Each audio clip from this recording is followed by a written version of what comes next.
This is Mitchell from GameFront. And this is Shadows of the Damned.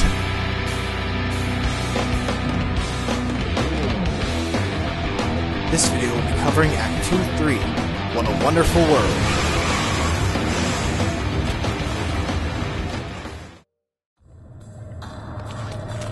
You know I found Paula in a dumpster, right? What?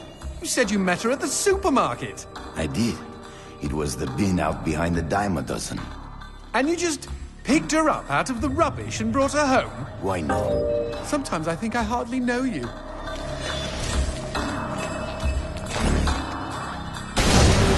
What was that? I don't know, but we've got company, as in lots of. Well, if they pull up a chair, I would be happy to beat them with it. Now, this is probably more guys at once than you're used to, but as long as you stay back here, away from the darkness, you'll see right there, they have a kind of a hesitation of going into the light, so you're able to kind of just hang back here and pick away at them. Make sure to get those guys that, I don't know, I'm going to call them the penis heads. Make sure to get those guys first, because they're the ones that can hit you from far away.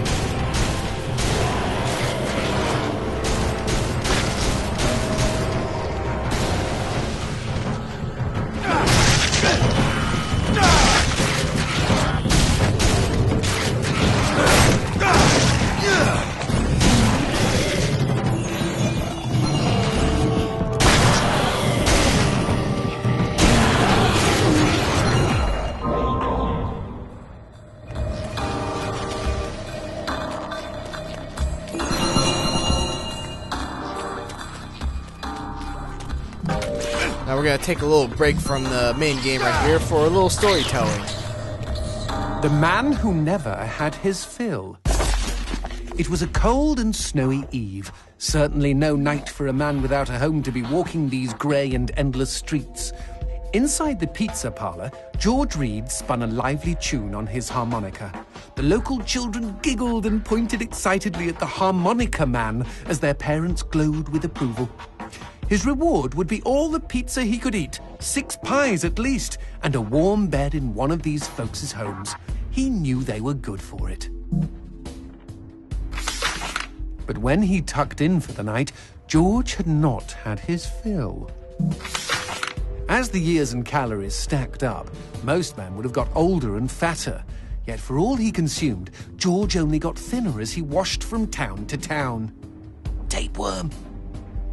Tonight he plied his trade with some grannies and orderlies in a nursing home. Hoo-ah-ha! His harmonica filled the room with joy. After devouring 3 helpings of pork chops and mashed potatoes, he eyed the plate of the old woman next to him. Juice dribbled down his chin. "Go ahead, Georgie," she said. "You're such a good boy, you shouldn't have to starve." But George had not had his fill.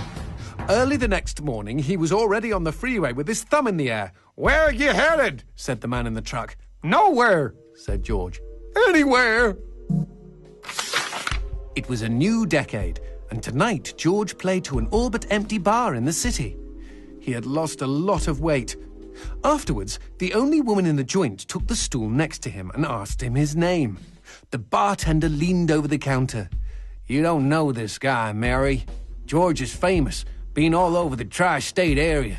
With a wink, he added, "Man's insatiable."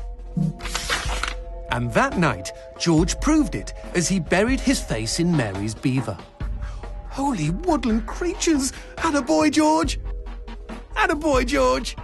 "Play that harmonica," she purred. But even after 5 trips to heaven and back, he had not had his fill. The morning after was an awkward affair as they stared at each other over coffee. One wanted to feel more, the other just wanted to feel.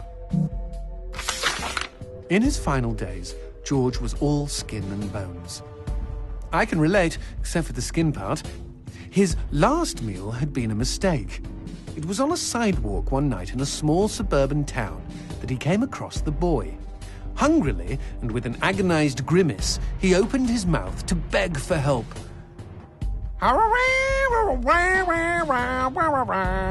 Out came a cacophony of wheezes and toots, but the boy understood. Wait, you mean Jorge ate his harmonica?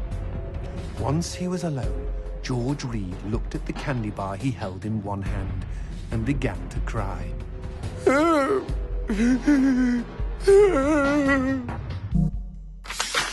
They found George's half-eaten body in a market next town over.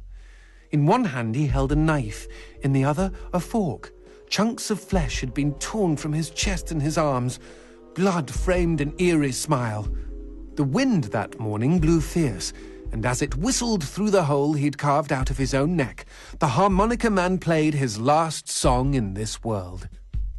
There were Gawkers, and many knew him. They shared stories of how he'd filled them with hope, filled them with life. They, at least, had had their fill. Especially Mary. The end.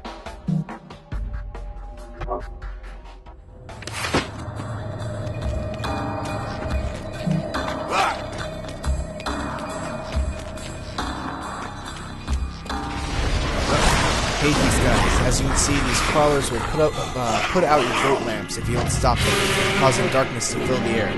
Quickly make them your priority whenever they pop up. Then let's put out some lights of our own.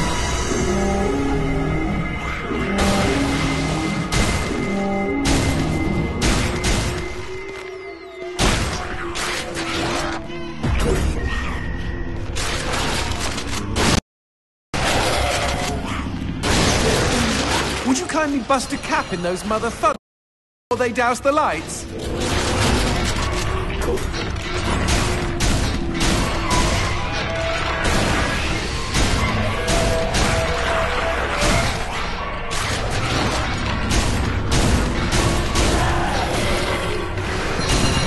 You know, we never finished talking about you kidnapping Paula. I didn't kidnap her. You hauled her out of a skip. Isn't that illegal in some states? What did she say? Nothing. Not for weeks. I was afraid to even touch her, you know? Like she didn't belong to me. To anyone. But something changed. There was a phone call.